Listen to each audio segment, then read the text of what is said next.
Hello, maayong gabi sa tanan. Thank you for joining. I'm so happy sa inyong pag-participate. We are now in part 6, no? Ika-unom na ka-session na to. And we are still in the ultimate purpose nga subject, no? We are examining ato yung gisusi ang pinaka-ultimate nga katuyuan sa Dios. And we were talking about the eternal purpose. So, ano? Before the world began, way back, before the ancient past, yun, balik ta sa pinakadugay nga panahon, before the beginning, before the first atom existed, before the first star was created, before the universe existed, there was a plan, there was a purpose, dunay usa ka damgo, dunay usa ka handom. And God is a father looking for a vast family of sons, no? And his son, the son of his delight, mao ang iyang gihatag as life of every believer. So in effect, by us human beings believing, trusting, receiving Jesus Christ, o si Kristo na ang atong life, in effect, the sons of God are multiplied.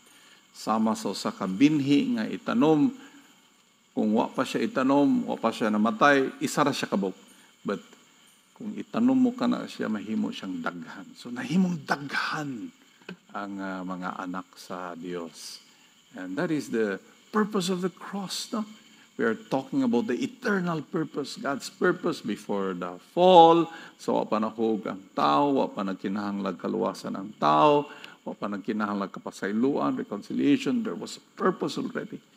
And this is what we were talking about nga ang atong starting point. So, we should go back to the that before the beginning of time. So, tulo ka aspeto ang atong gitanaw, no? The Father with His family of sons, and then si Kristo having a body, and then you have the Holy Spirit having a temple. So, karon nga evening, we are going to look at the glorious body of Christ.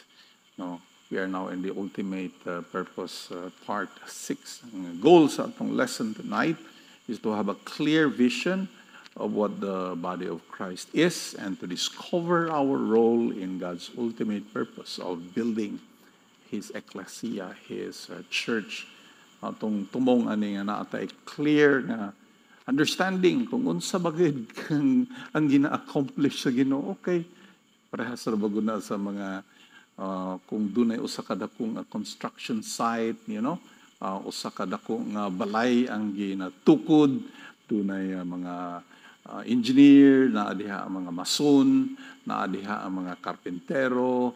Kung wala na sila kakita gid kasabot sa architectural design, no? Basig magpataka ka na silang tukod nga wala masubay sa original nga plan. And so we are looking at the architectural design, the concept of God. Ug unsa bagid ang iyahang gusto na we are looking now at the vantage point of Christ, no? Having a body, a glorious body, Ang vast family sa amahan mauro man pud kita the body of Christ. So we are now looking at the aspeto from the vantage point sa ikaduhang persona sa Trinidad, si Kristo, the eternal Son. Now, ang question nato there is number 1 is how big is your framework? No, ang unang framework nga atong gipresentar is the redemptive framework, which ang starting point is the fall, no? Daghan sa mga Kristohanon karon ang pagkahulog sa tao mao gid ang starting point. As if ang katuyuan, ang pinaka-katuyuan gid sa Dios, ang pagluwas nga murag gihimo ang tao para luwason, para pasayloon, para i-reconcile. But we're saying before the fall there was a purpose, no? Others have discovered a much larger framework, no? And this is the kingdom framework. They are starting with Adam before the fall. Si Adan, gihimo man ni siya ruler, na siya dominion over the whole earth. And so a lot of Christians also, ana sila kingdom framework. That's number 2. A much bigger framework, a bigger purpose. But then there are others who start before the creation of man. That's God at creation. So naa sila what we call the creation framework, much bigger. But then ang atong framework by which we operate tonight is what we call the ultimate framework. And this is ang starting point ani is dili ang fall, dili si Adam, dili si creation, but way before creation. Way before. And that is the Father's heart, no? Way before creation, before time began. That's the ultimate framework nato mga kaigsunan. And this is something very exciting to me. Now, let's go to number 2.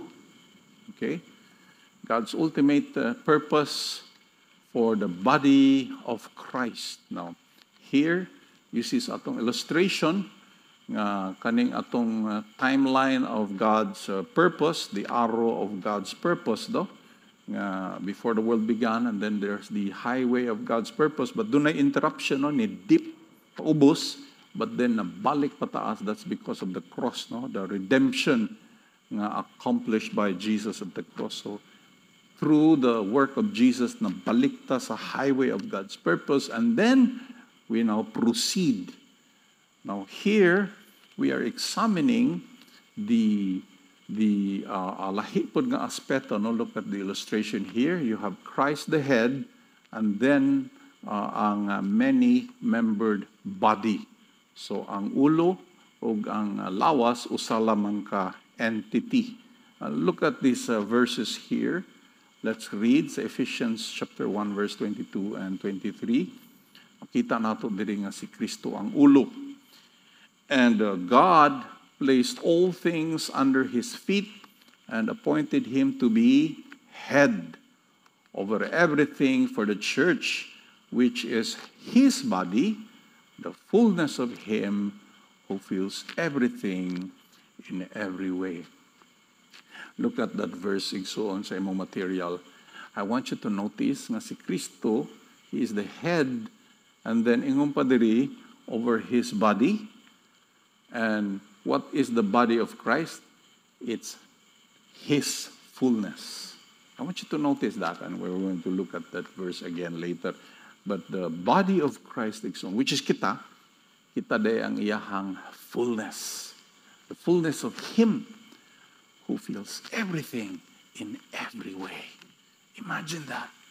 Him who fills the whole universe, fills the invisible realm, the heavenly realm. He fills all, and he fills all the visible realm. And this one who fills everything in every way, actually, kita, the body, we are his fullness. Grabe na nga, imagine the immensity of that idea, of that revelation, of that truth. Now, let's read the second verse. Look at Ephesians 4, verse 10. He who descended is the very one who ascended higher than all the heavens in order to fill the whole universe. I want you to notice, we are reading kaning mga Ephesian mga verses, letter ni Paul to the Ephesians. Grabe ni kalalum ang iyang letter to the Ephesians. Lalum kay ni siya igsuon. Grabe. Imagine that, no? Si Kristo, he descended, pinagi sa iyang kamatayon sa cross, he descended to the lowest regions, and then he who descended, ingon pa diri sa itong ibasa nga verse, is also the same who ascended. Ingon pa diha, what does it say? He ascended in order. Why did he ascend? Aron nga to fill the whole universe. By His resurrection, by His ascension, He fills the whole universe. Grabe, igsoon. Now, ang atong illustration, we put here the Father's intention for His Son to fill the whole universe with one new man so that the heavenly rule and purpose of life is extended everywhere. That's the ultimate purpose, igsoon. That is the plan of God for the ages to come. That is the plan of God for all eternity. Christ ruling with His body. Diba? Can you imagine that? Christ administering all creation through His body. The same way nga ikaw, lamang kay mahimo kuha kay body, also the Lord looks at you and me, and we are His body. So He will accomplish through you and through me. Kanindot kayo mga kaigsunan now. Let's go to page 2. Okay, look at the number 3 point here. The church is an organism, not just a mere organization. It's because the head and the body are one entity. Now here is a point nga dili gid ni nako siya mahunong og emphasize. Not enough gid, maski unsa pa nako ka-emphasize, it's not enough. We should understand this. Grabe ni ka-crucial nga punto mga kaigsunan nga ang church di ay is an organism. Dili ni siya nga organisasyon lang. Kaya sahay man gud ang atong naunang church is an organization. Organization and organizations. Ang kana nga grupo na unite na tungod kay usa lang doktrina or usa lang founder or organisasyon, no? Lain-lain nga mga organisasyon, but ang church is one organism.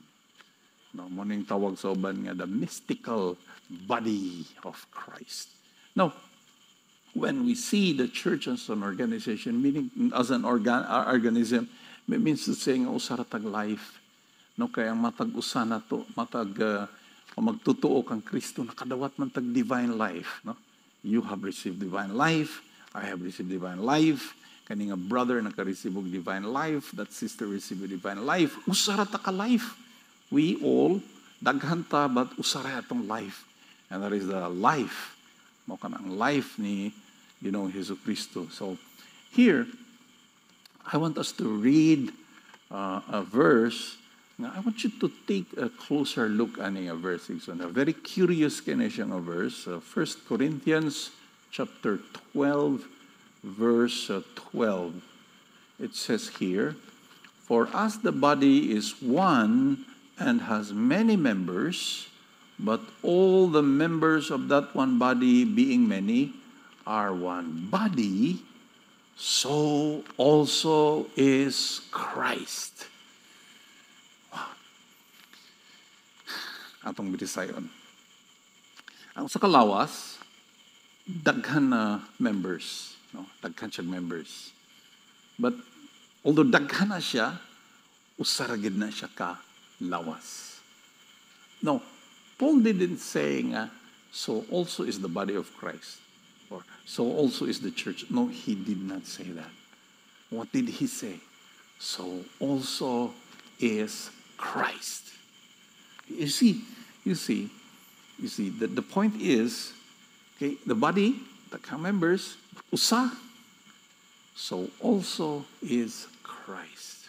Meaning to say, the members, si Christ, but usara siya. Takkan siya members. See, the point is, you and me, we are members of Christ. Membro ka ni Kristo. Dili ka membro ni pastor. Dili ka membro ni pastor. So and so. No, you are a member of the Lord Jesus Christ. Wow.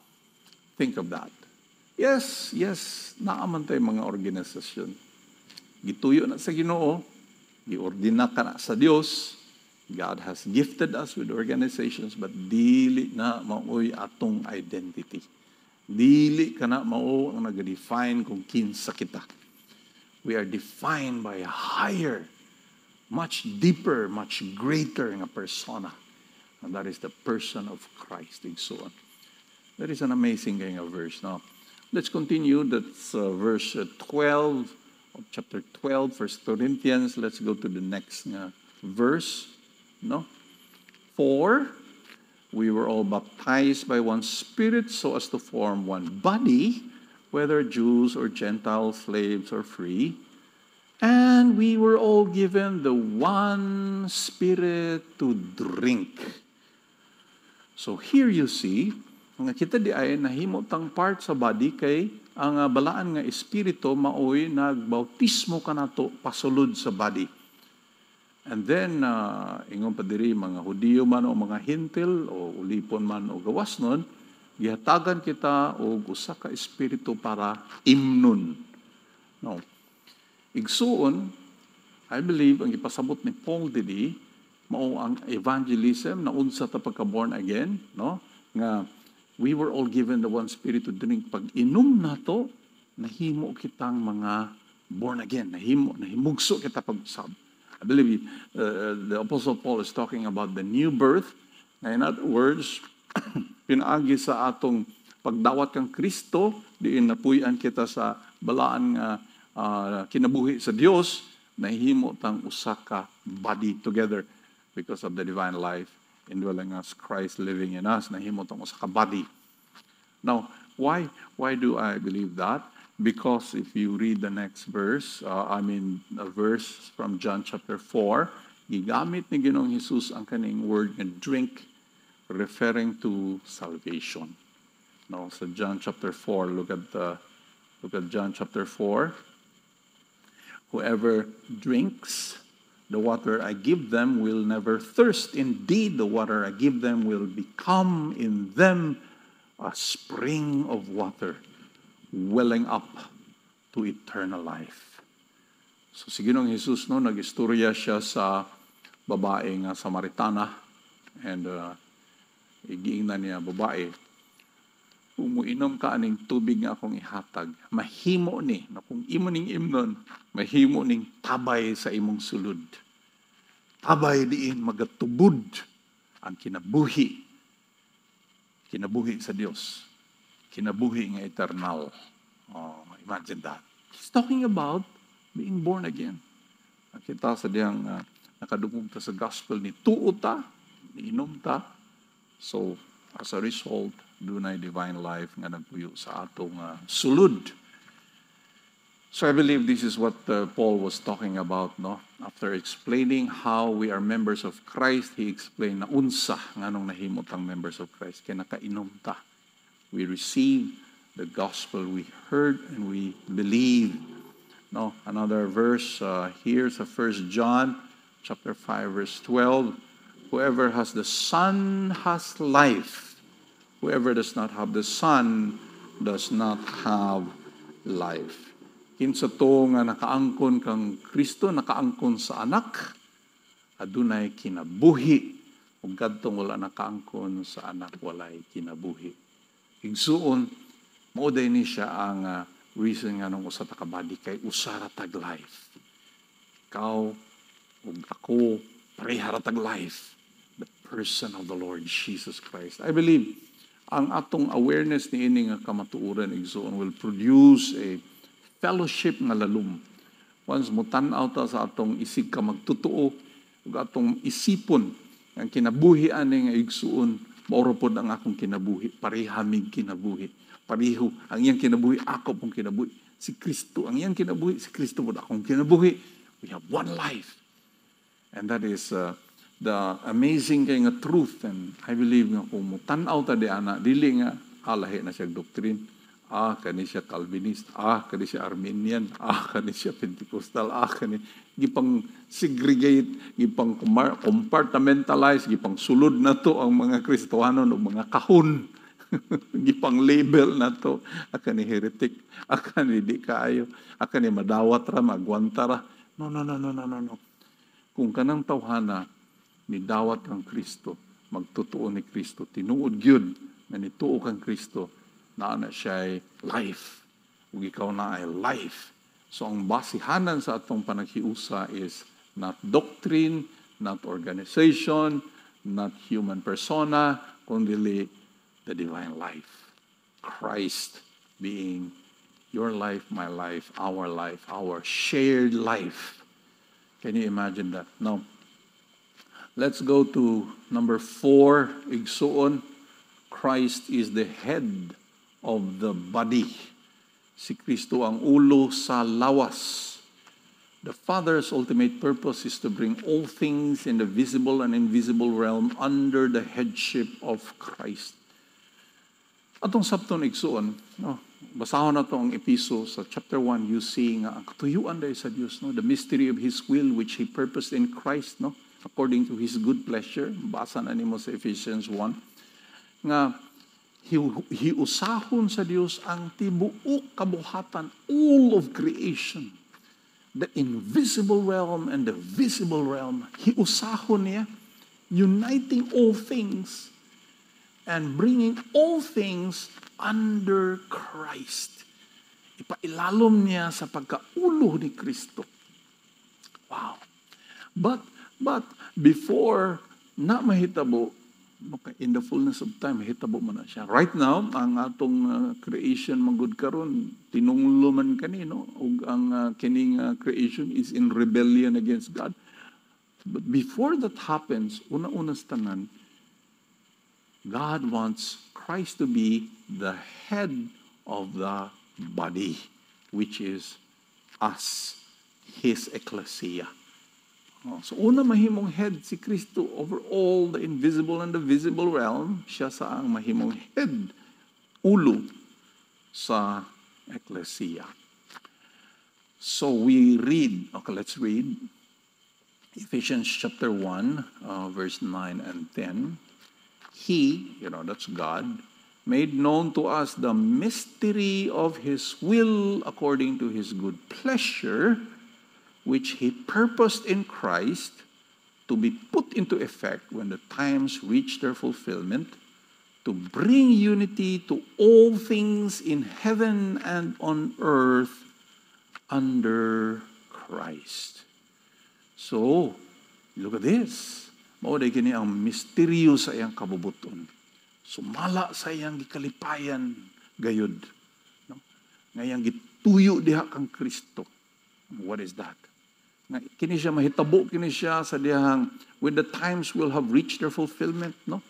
At some point in history in the future, buhaton niya, that's future tense, to bring all things, to bring unity to all things in heaven and on earth under Christ. Ilalom kang Kristo. And then let's continue reading here. But before bringing all creation, which is the fallen creation, under the headship of Christ, God first makes Christ the head of the ecclesia, the church, Christ's body. So una di ay nga ilalom. Before that happens, presently,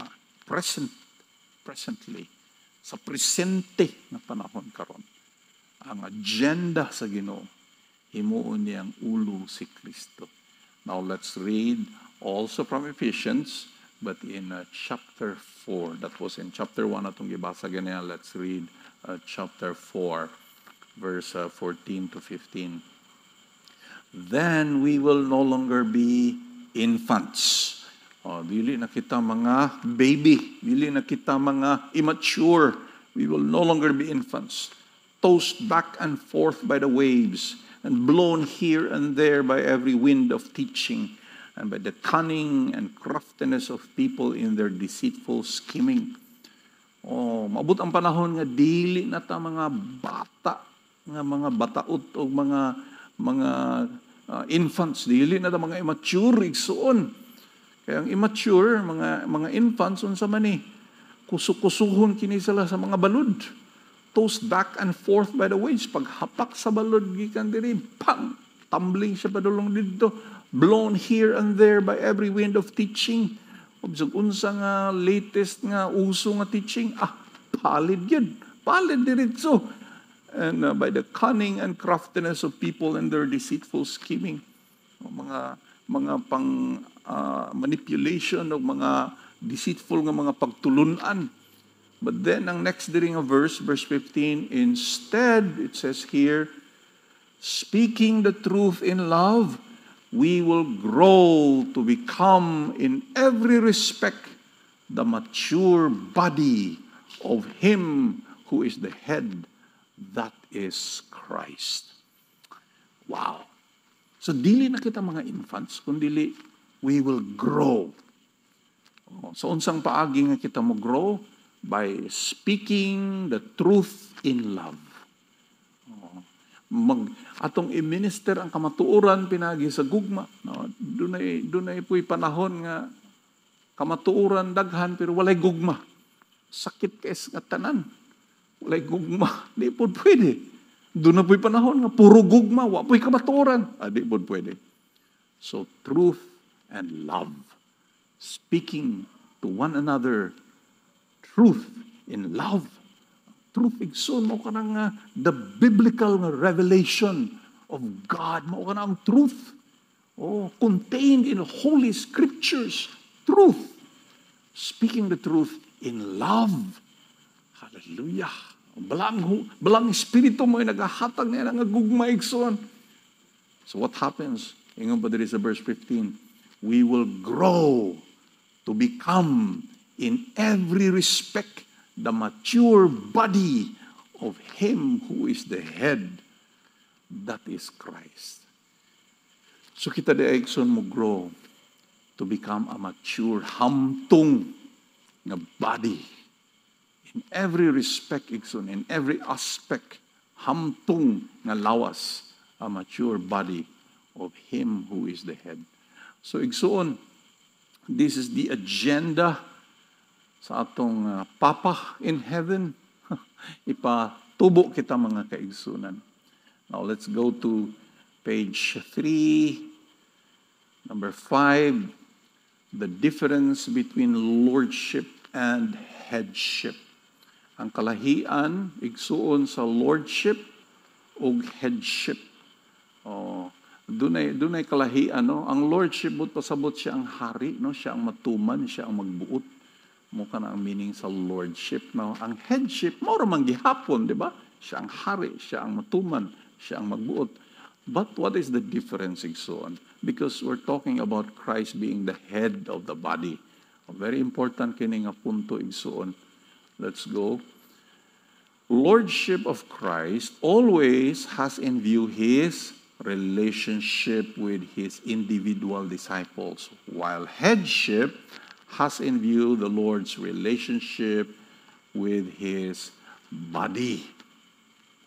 So igsuon, kanidi ay lordship, individual, but ang headship, body. Ulo, meaning to say, together we follow Him. Ang Lord, individual ka na siya. Ako personally, nagasunod ako sa Ginoo. Personally, nagatuman ako sa Ginoo. That's a lordship. But headship, it's as a group, as a corporate nga, body together, we follow the Lord together. Lahi nga aspeto, di ba? Lahi nga dimension. Now let's go to the second point, so number 5. What lordship is to the individual, headship is to the church. And then, ang next, a common problem is when Christians only know Christ's lordship and yet doesn't know His headship. A believer may submit to the lordship of Jesus in his or her own personal life. He may obey what he understands in the Bible. He may pray fervently. He may live self-sacrificially. Yet at the same time, he may know nothing about the shared ministry, mutual submission, authentic community, or corporate testimony. Now, this is a common problem, Igsoon. Mga Kristohanon, na nakafocus kayo sa individual niyang life. Na wala niya nakita ang importansya sa body. Lagi siya, ako lang og si Lord. Ako tuman mo ko sa Ginoo. Ako, nagsunod mo ko sa Ginoo. Ako og si Jesus lang. No. Igsoon, Jesus is head of His body. Kaya posible nga sa kakristohanon, tinuod, masibot siya, no? Dasig siya sa iyang pag-pursue, sa iyang personal, individual nga walk with the Lord, but wala gid siya kabalo og unsa ng community. Wala siya idea og unsa ng shared, kana bang tinuod gyud ba? Kanang shared nga ministry or corporate testimony, authentic community. Lahi man ang nag-uban ka sa imong mga fellow members of the Lord Jesus Christ. And parehab na.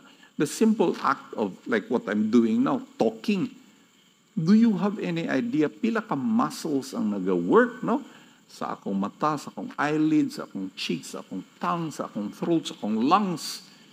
All of these muscles and all of these organs are working in perfect nga synced, grabe ka synchronized nga manner, no? Nga akong dalunggan, everything here, my hands, everything working together.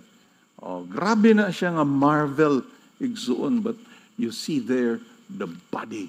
Kung usa lang ka part sa lawas ang function and all the rest, iyahay lang, di gani ko kasulti, unsaon ako pagsulti.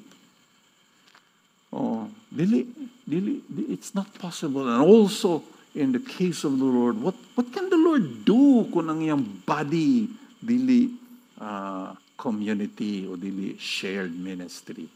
So here you see the agenda of God, no?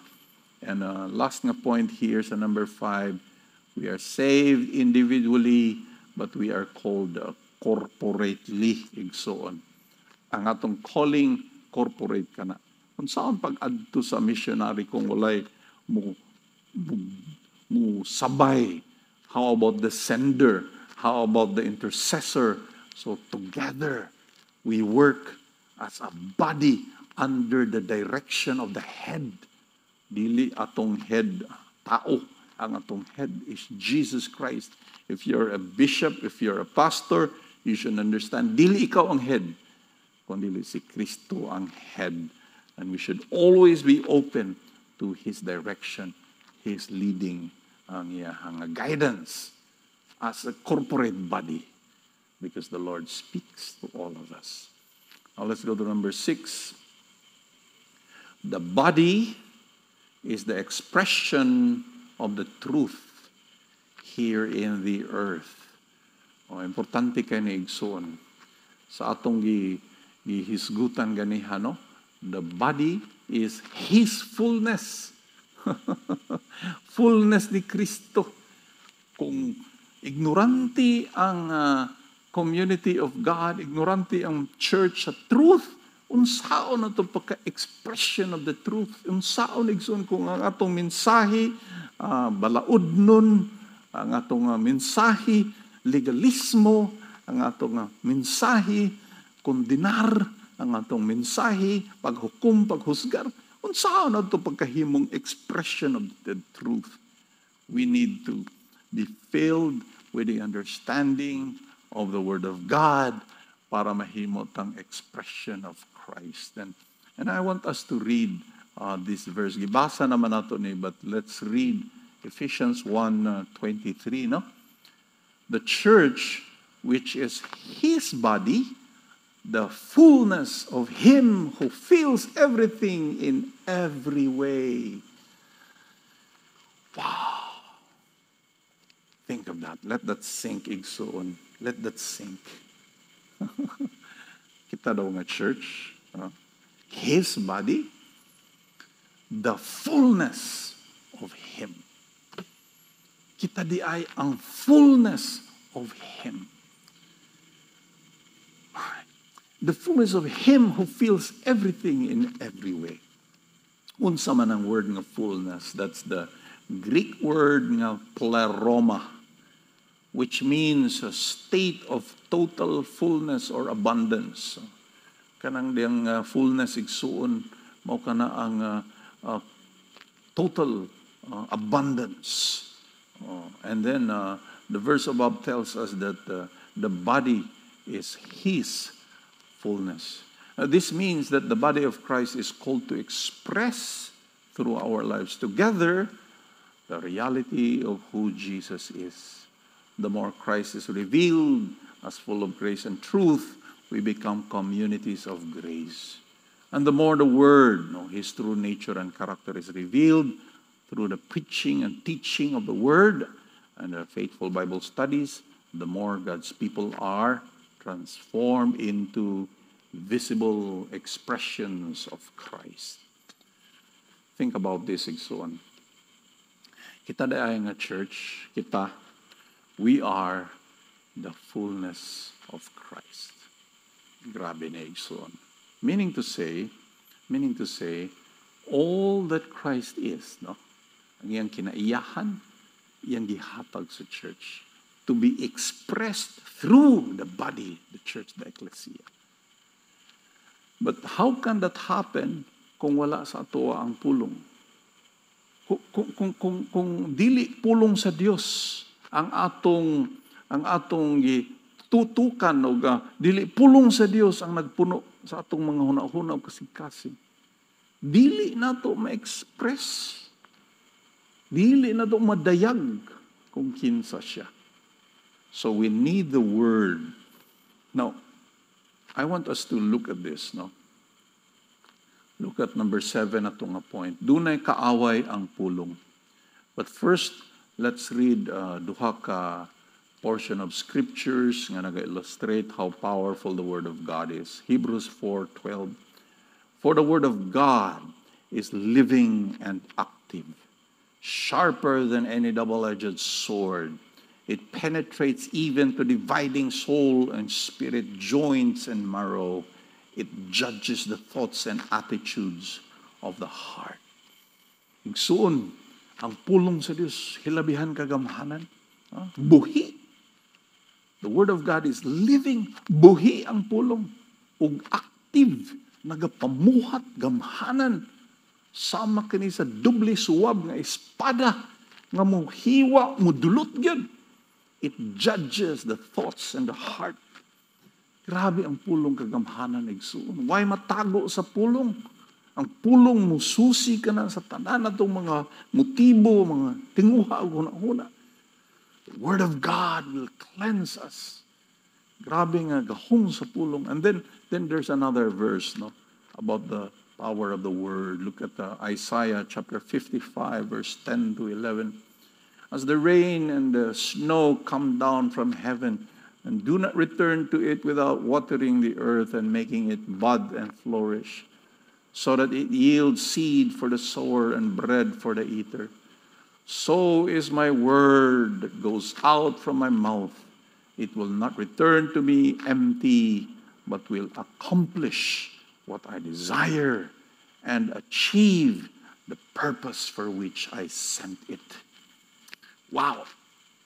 Kita ni mo diri igsuon nga ang pulong sa Dios, ingon pa ang Ginoo, dili na mo balik sa ako nga hawang, dili na mo balik sa ako nga wala na tuman ang katuyuan din ako kining gipadala.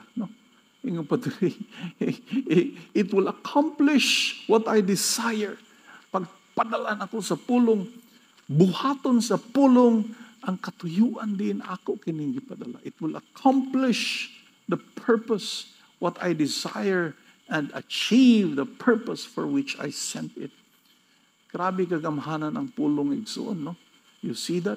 Now, these verses tell us about the awesome power of God's Word. The Word of God stands forever. The Word of God will accomplish whatever God desires. The Word of God will achieve the purpose for which God has sent it. The Word of God will not return void. Nga na kagamhanan ng pulong. But then, dunay kaaway nga mupakgang sa pulong. Mao ni igsoon, kini nga kaaway, mao kini siya ang makapugong sa body of Christ, makapugong sa church to be the full expression of the living God of Christ. Unsa man na igsoon. Look at these two verses. Matthew chapter 15, verse 6. Thus you nullify the word of God for the sake of your tradition. Grabe nga pagbadlong kini mga kaigsuonan sa mga relihiyoso nga mga Hudyo, no? Ingon si Ginoong Hesus. You nullify the word of God. Gihimo ninyong walay gahom ang pulong sa Dios tungod sa inyong tradisyon. Matthew 7, 8 to 9, igsoon. Neglecting the commandment of God, you hold to the tradition of men. You are experts at setting aside the commandment of God in order to keep your tradition. So when we choose the word of God over the religious traditions of men, we shall see the glorious body of Christ grow and express Christ more and more corporately. Igsoon, sa kagamhanan sa pulong sa Dios nga mo transform ka nato, mo patubo ka nato into a mature body, ang makapugong usa kining tradisyon. Unsa maning tradisyon mo kini mga sayop, mga relihiyosong tradisyon. Common kay sa ato, like example, no? Common kay sa ato mga Pilipino kay gikan magud sa mga karaang dagkong simbahan, no, nga gi-divide ang katawhan sa Dios. Dunay mga pari ug dunay mga membro lang. Dunay mga ministro ug dunay mga membro lang.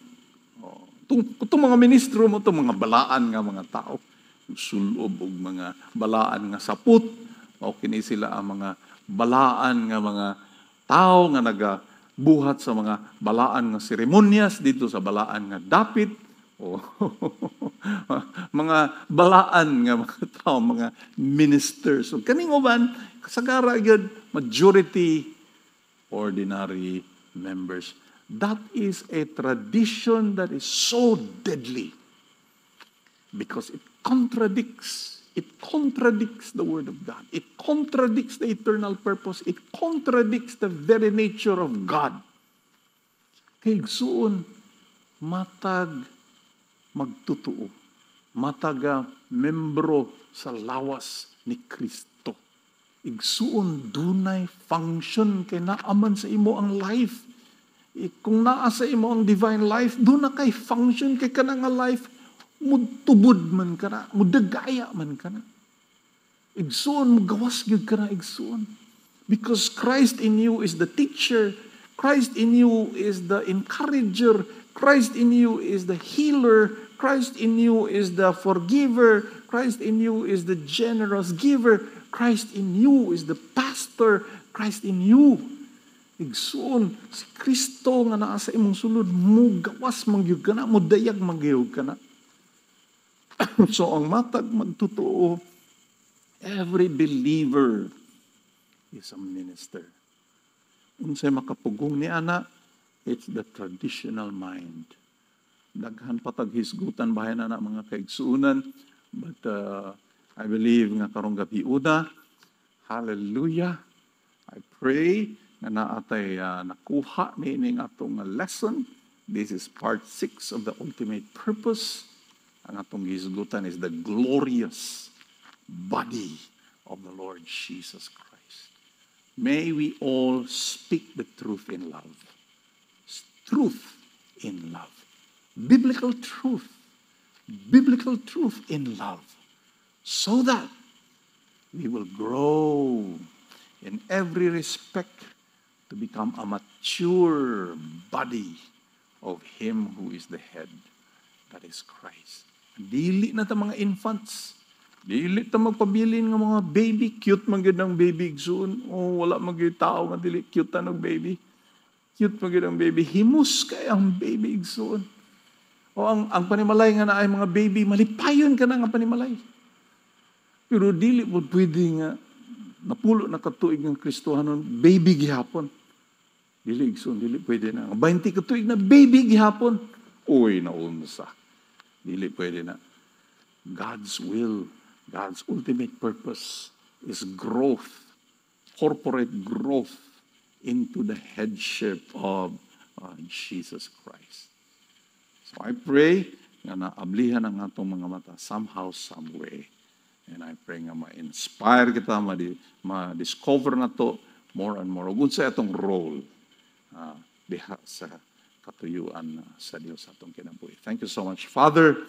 Thank you for what you're doing in our midst. Lord, we pray, have your way. Lord, speak to us, teach us always. We are eager to learn. We are eager to know. We're eager to hear. We're eager to follow you together.